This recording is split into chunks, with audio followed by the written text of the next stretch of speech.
Some Camaros from the 70s were never meant to be remembered. They weren't mass-produced, weren't heavily promoted, and in some cases weren't supposed to exist at all. From dealer-built monsters to factory mistakes and corporate embarrassments, these variants vanished quietly until collectors started hunting them down. These 9 Camaros are the ones Chevy wished you'd forget, but now they're too rare to ignore. The 1970s weren't kind to muscle cars. Emissions, insurance, and corporate cutbacks put a chokehold on performance. But in the shadows of all that, something strange happened. Chevrolet, intentionally or not, greenlit a handful of Camaro builds that defied logic, cars with wild powertrains, strange option codes, or dealer-only modifications that never made the brochures. They were rare then, and nearly invisible now, but those who know what to look for have uncovered a hidden side of Camaro history that Chevy quietly buried. These aren't the Z28S you see at every car show. These are the forgotten legends. Top 1, 1973 Camaro Baldwin-Motion Phase III 454. This wasn't a factory Camaro. It was something far more dangerous.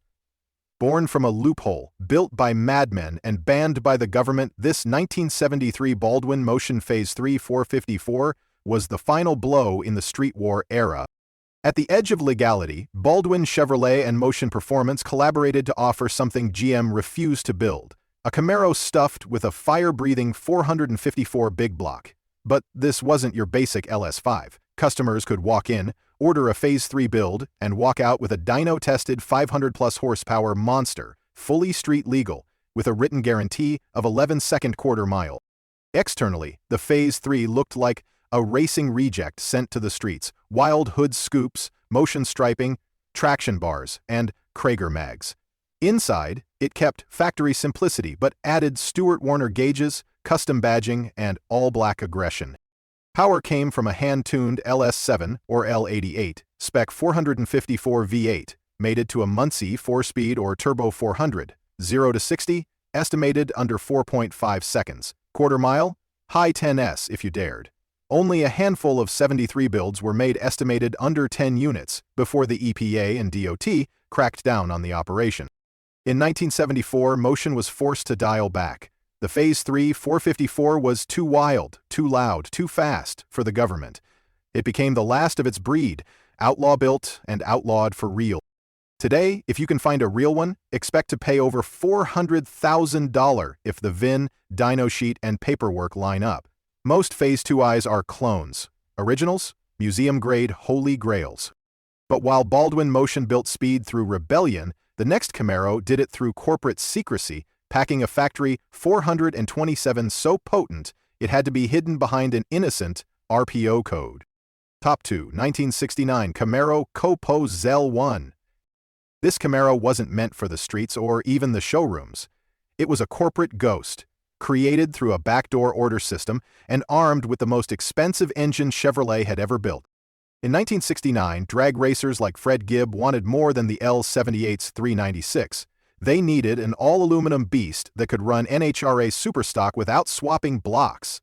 Enter Copo 9560. Using the central office production order system, Gibb Chevrolet ordered 50 Camaros with the ZL1 engine, an all-aluminum 427 V8, originally meant for Can-Am racing. Rated at 430 horsepower, real output was closer to 500 plus. The ZL1 was lightweight and overbuilt. Forged internals, 12-1 compression, high-rise intake, wholly 850 carb, and deep groove pulleys. Most came with 4-speed Muncies and 12-bolt rears. Visually, it looked like a basic SS or even a plain coupe. No wild stripes, no spoilers. Just steel wheels, cowl induction hoods, and base interiors. But underneath, it was a factory missile. Chevy charged over $4,000, 0 cents, for each ZL1, nearly doubling the price of a standard Camaro. Dealers couldn't sell them. Some sat unsold for years. Chevrolet never promoted it. Only 69 units were made. Many buyers didn't even know what they had until they floored it. It was the ultimate sleeper, born of a loophole and built for pure quarter-mile warfare. Today, original ZL1S are 7-figure legends, one fetched over $1 million at auction. Clones are everywhere, but the real ones? VIN-verified unicorns. But if the ZL1 was a ghost in plain sight, the next Camaro screamed with chrome and thunder factory-rated but motion-tuned into a Phase 3 street killer. Top 3, 1972 Camaro SS396 L78. It was the final gasp of the big block era, and Chevy made sure it roared. The 1972 Camaro SS396 L78 wasn't just a holdout. It was a middle finger to rising emissions, insurance crackdowns, and political pressure.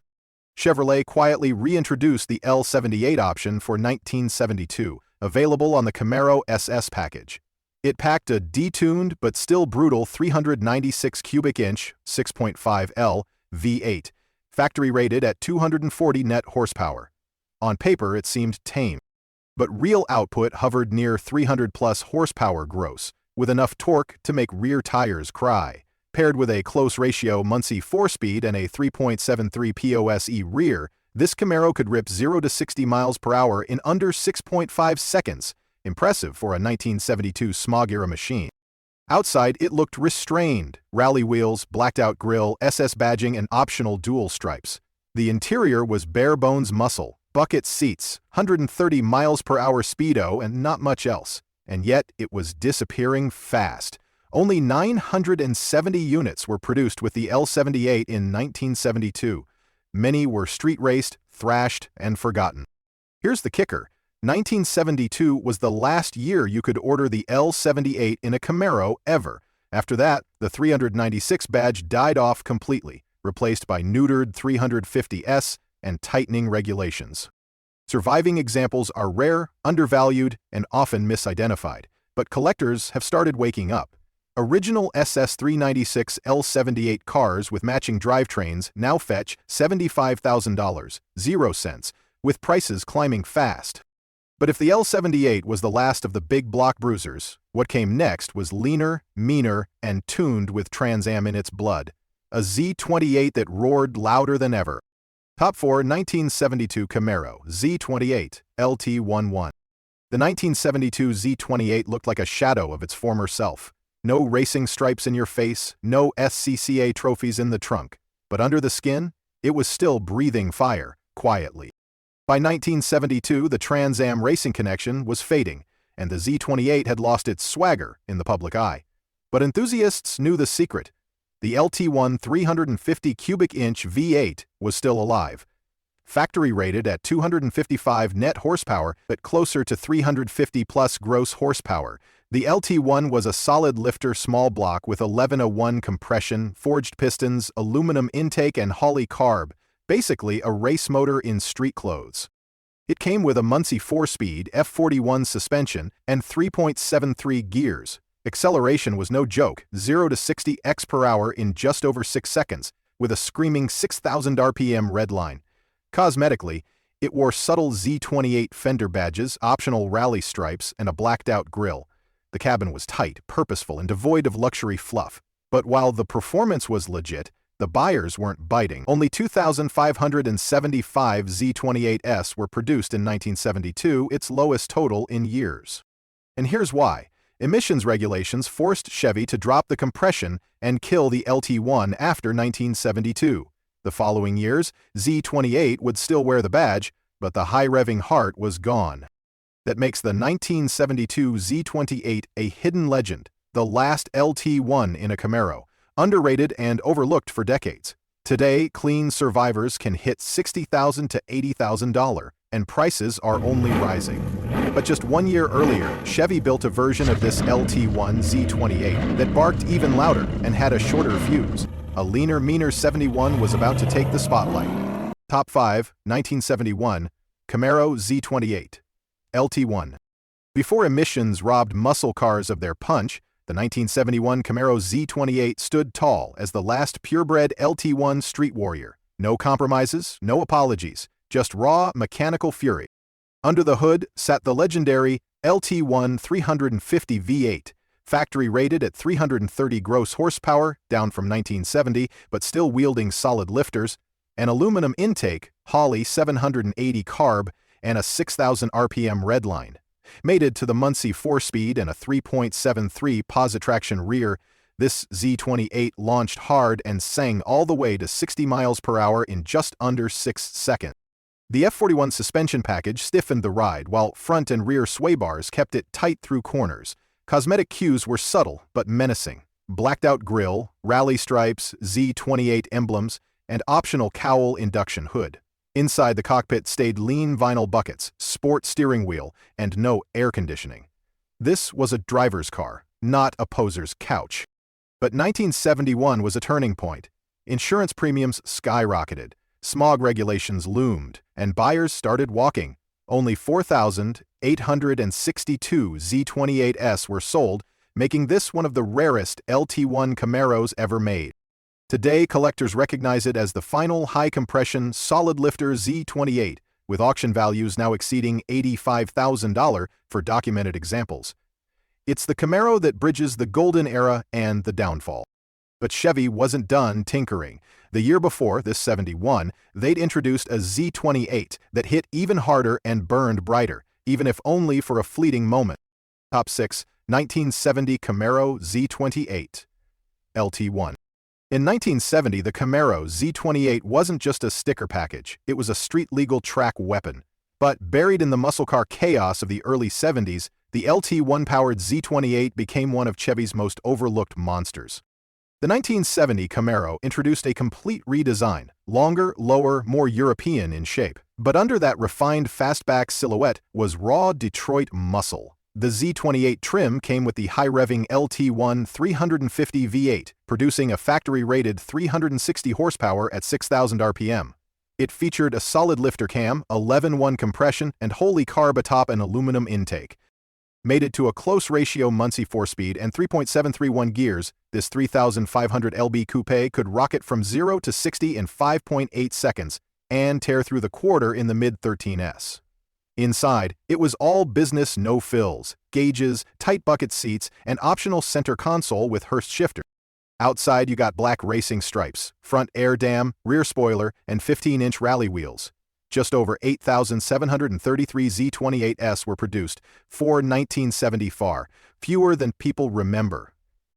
But the problem wasn't the car, it was timing. The Z28 LT1 debuted just as insurance costs spiked and emissions regulations tightened. Ford's Boss 3 and 2 was already exiting, and the market was shifting toward plush luxury muscle. The LT1's screaming red line didn't align with changing buyer tastes. As a result, these early second-gen Z28s disappeared into the noise, overshadowed by their big block brothers and later detuned siblings. Today, a real-deal 1970 LT1 Z28 in pristine condition can fetch north of $80,000 at auction, especially with matching numbers and factory paperwork. But while the Z28 was precision incarnate, the next Camaro in line brought brute force, a street-legal Type LT that combined sophistication with a whole lot of raw 396 muscle. Top 7, 1977, Camaro Z28. The Z28 was dead, gone since 1974, forgotten. But in 1977, Chevrolet pulled off a resurrection one so unexpected, even die-hard fans thought it was a prank. The Z28 returned, but not like before. Midway through the malaise era, performance was a joke, and so was the once-feared Z28. But Chevy knew nostalgia had power. So, in 1977, they brought back the badge. Under the hood, a 350 cubic inch V8, rated at just 185 horsepower, hardly fearsome. But this wasn't about numbers. It was about image. The new Z28 wore bold striping, fender flares, a unique front air dam, and a louvered hood scoop that didn't even function. It rode on sport suspension and 15-inch wheels, wrapped in raised white leather tires. Inside, buyers could spec the Rally Sport interior with bucket seats, a 4-speed manual, and full-gauge cluster. It wasn't fast by old standards, 0 to 60 in about 8.4 seconds, but it looked the part. Over 14,349 units were built in 1977, marking the rebirth of a nameplate no one thought would return. What made it iconic wasn't speed, it was timing. Smokey and the Bandit hit theaters, disco ruled, and the Z28 became a pop culture muscle car, despite barely outpacing a family sedan. Collectors dismissed it for decades. But today, pristine 1977 Z28s, especially 4-speed, low-mileage survivors, are gaining serious traction. Some now cross $40,000 at auction, fueled by nostalgia, scarcity, and 70s design kitsch. But if the '77 Z28 was a muscle car in disguise, what happens when Chevy dressed a luxury coupe in full Type LT trim, then dropped in a 396 just to mess with everyone's expectations? Top 8. 1974 Camaro Z28 Type LT. By 1974, the muscle car apocalypse was in full swing. Insurance rates were brutal, emissions were choking engines, and the Z28 was on life support. So, Chevy did the unthinkable. They blended brute force with luxury? Enter the 1974 Camaro Z28 Type LT. A bizarre hybrid of speed and comfort, it tried to appeal to two completely different crowds. On the outside it looked aggressive enough, with body-colored urethane bumpers replacing the chrome, a tall black grille, Z28 striping, and rally wheels. Under the hood, a 350 cubic inch V8 rated at 245 horsepower backed by either a 4-speed manual or a turbo-hydromatic auto. The result, 0 to 60 in about 7.2 seconds, a respectable figure for 1974. Inside, things got weirder. The Type LT package meant plush carpeting, wood grain dash trim, a quieter ride, and sound insulation where you'd expect bare metal. Bucket seats were standard. So was a center console. It was more Cadillac than corner carver, yet it still carried the Z28 badge. Chevrolet built 13,802 Z28s in 1974, but how many were Type LT variants remains unclear. That vagueness only adds to the mystery and desirability of surviving examples today. Ironically, this half-luxury, half-muscle blend was the last Z28 for years. After 1974, Chevy killed the model entirely, citing low sales and rising emissions pressure. Collectors overlooked these for decades, but today, the Type LT Z28 has become a curiosity, valued for its rarity, quirky identity, and transitional styling. Restored examples are inching toward $35,000 to $40,000 at auction and still climbing. But what if Chevy stripped away even the Z28's flair and gave us a base model Camaro with a humble V8 and a tiny badge, one that would accidentally become a unicorn? Top 9. 1970 Camaro SS 396 L78. In the world of second-gen Camaros, one engine ruled them all, the legendary L78. And in 1970, Chevy quietly dropped it into a handful of SS models, then erased it from the order sheet just months later. The 1970 Camaro SS 396 L78 was a fire-breathing anomaly. While the SS badge often meant mild manners, the L78 engine package brought serious credentials.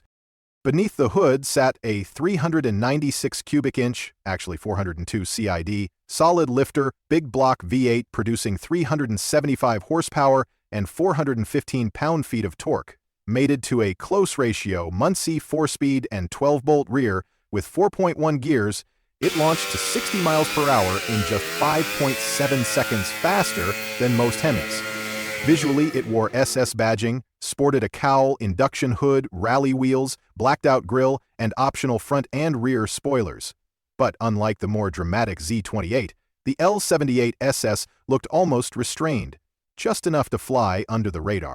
Chevy offered the L78 for only part of the 1970 model year.